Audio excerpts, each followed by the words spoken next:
I'm a big fan of the 8.4-inch tablet form factor. In fact, I used to have the Samsung Galaxy Tab Pro S.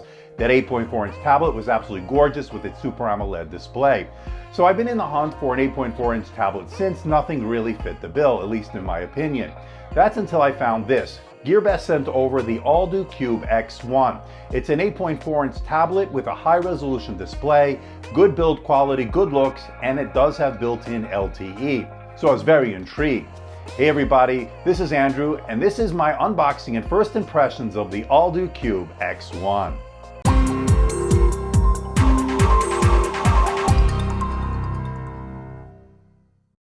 I've got a lot of exciting things on the way to the studio, so don't forget to hit that subscribe button. And of course, don't forget to follow me on Twitter for the latest updates. GearBest sent this over for my unbiased opinion. I'm not being paid or being sponsored by GearBest. The Alldocube X1 comes in at $259. I'll put the link below for more information and where you can buy one. Now it does go on flash sale occasionally, so be on the lookout for any of my discount codes when they become available. I thought packaging was pretty decent, nothing special. Opening the box, you're greeted by the unit itself. Now holding the unit for the first time, it actually feels pretty good. Not too heavy, not too light. I think it feels just about right. Now it does have a metal design with some plastic on the top and bottom to house the wireless antennas and to aid in reception. You get some documentation. It is in English, which is good. You also get your power charger along with a USB-C cable, which you'll need because this uses USB Type-C to charge this device, which is very good. And you get your SIM ejection tool. Now this is a dual SIM device and it does support 2 SIMs. However, if you want to use your microSD card slot, one of the SIMs will be swapped out to use that microSD card slot. Now on the bottom of the device, you do have that dual SIM tray, USB-C port, and your mono speaker. On the left side is the power button with your volume rocker up and down. And on the top, 3.5mm headphone jack. The X1's powered by the MediaTek Helio X20 processor. It's the MT6797. It's got 4GB of RAM and 64GB of onboard storage, expandable via microSD card slot that supports up to 128GB microSD cards. Now thanks to its 4G LTE modem, you can make phone calls with this, making this one giant smartphone in a sense. So that's one aspect that I really do like about it. Unfortunately, here in the United States, the 4G LTE bands are not supported. At least I couldn't get it to work with my Project Fi SIM, which utilizes the T-Mobile network. Now here in the United States, I'm only getting edge speeds, which is kind of slow, and it also does make telephone calls, so it does work in that regard. But if you live outside the United States and have those supported bands, you will enjoy the LTE goodness that this device provides. Now the Alldocube X1 has a very sharp, high-resolution display. It has an 8.4-inch IPS display with a resolution of 2560 by 1600. That's 359 pixels per inch, and it has a 16:10 aspect ratio.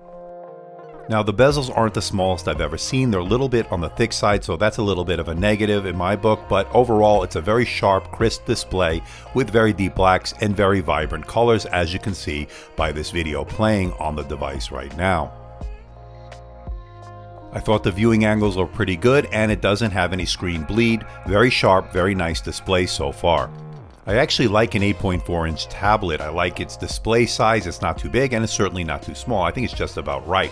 Feels good in the hands and it's very easy to carry around, very portable, very lightweight, yet at the same time you can get some stuff done on it, such as media consumption and productivity if you connect a Bluetooth keyboard. On the back is a 13 megapixel camera that shoots 1080p, 30 frames per second. And on the front is an 8 megapixel front-facing camera, good for Skype, good for video conferencing. We'll do more testing of that in the full review.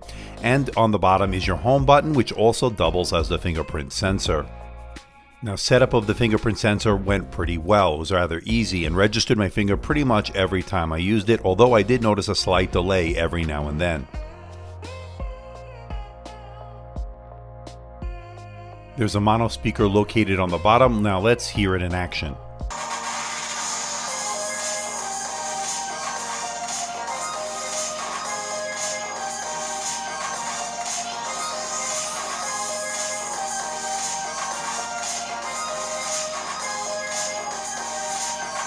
So far, I'm pretty impressed with the Alldocube X1. I like its high-resolution display, its decent build quality, and overall good looks. I am going to do further testing with this. I will give you some benchmarks and put it through its paces, including testing the cameras and everything associated with this device. Unfortunately, I can't get LTE working here in the United States, which is a little bit of a bummer. But outside the United States, this should give you great value with that built-in LTE.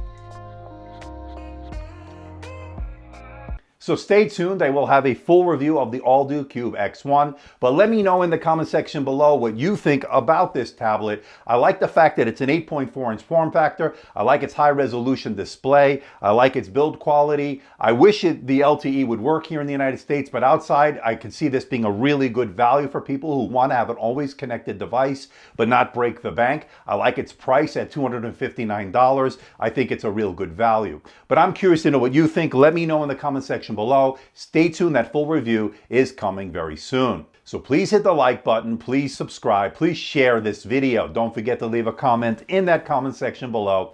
Let me know how I'm doing. Let me know if there's a device or something out there you think I should review.